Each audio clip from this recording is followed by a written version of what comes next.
चलिए देखते हैं। हमें यहाँ पे हमारे पास एक छोटा सा परिपथ दिया गया है जिसमें हमारे पास दिख रहा है इस फिगर में कि R1, R2 और R3 ये तीनों हमारे पास किसमें है, समांतर क्रम में जुड़े हैं। ठीक है, एक यहाँ पे R4 प्रतिरोध हमारे पास जुड़ा हुआ है जो हमारे किससे जोड़ी गई है, 18 वोल्ट की बैटरी से जुड़ी हुई है। ठीक है, अब हमारे पास ये जो क्वेश्चन है कि दिए गए प्रतिरोध, दिए गए परिपथ में चार प्रतिरोधों का मान R1 बराबर 2 ओम दिया है, R2 बराबर 4 ओम दिया हुआ है और R3 बराबर 6 ओम दिया हुआ है, R4 बराबर कितना है, 8 ओम दिया गया है। ठीक है, अब इस हमारे परिपथ से क्वेश्चन पूछा गया है कि परिपथ में प्रवाहित कुल धारा।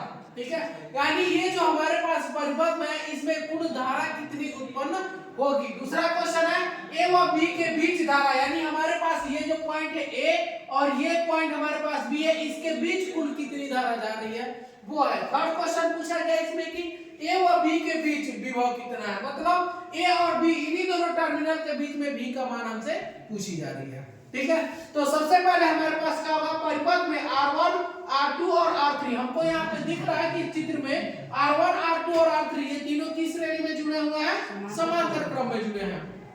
तो हम लोगों ने समांतर क्रम सूत्र से R1/R इज इक्वल टू क्या होता है, 1/R1 1/R2 प्लस 1/R3। ठीक है, अब ये तीनों की वैल्यू जो प्रतिरोध है उन तीनों की वैल्यू हमने यहाँ पे रख दिया। रखने के बाद से इसका एलसीएम लेंगे तो क्या आ जाएगा हमारे पास, ये 12।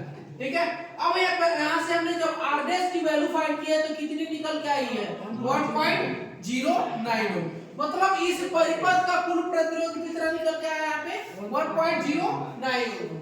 अब आता है कि परिपथ में कुल प्रतिरोध, यानी इसको भी हमने ले लें और इसको भी क्या ले लें, R4 को भी ले लें और ये R डैश का भी मान ले लें। तो यहाँ पर लिखा हुआ है कि R इज इक्वल टू कितना हो जाएगा, R डैश प्लस R4।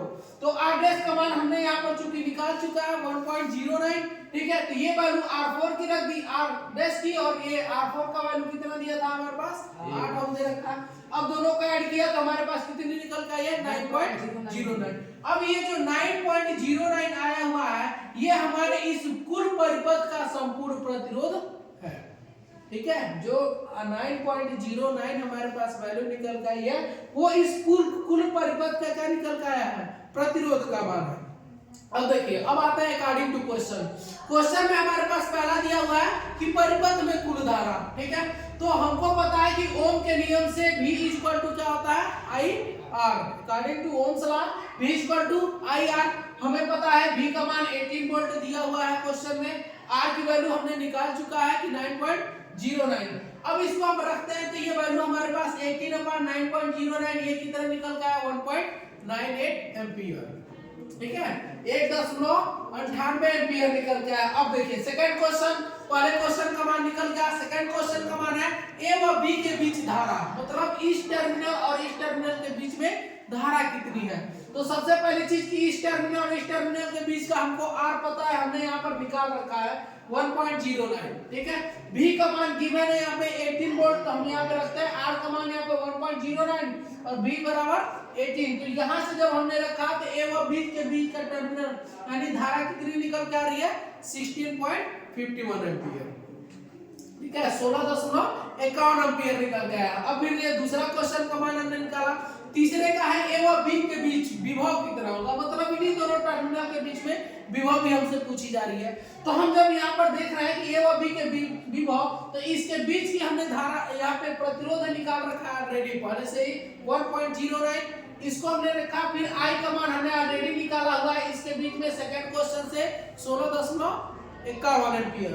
तो अब यहाँ से हमसे इस क्वेश्चन में भी पूछी जा रही है थर्ड स्टेप में, तो ओम्स लॉ के नियम के अनुसार V इक्वल टू IR होता है। हमारे पास I का मान है, R का मान, इन दोनों को जब मल्टीप्लाई कराते हैं तो 17 पॉइंट कितना आ रहा है, 999, या फिर हम इसको लिख सकते हैं 18 एम्पीयर, 18 वोल्ट लिख सकते हैं।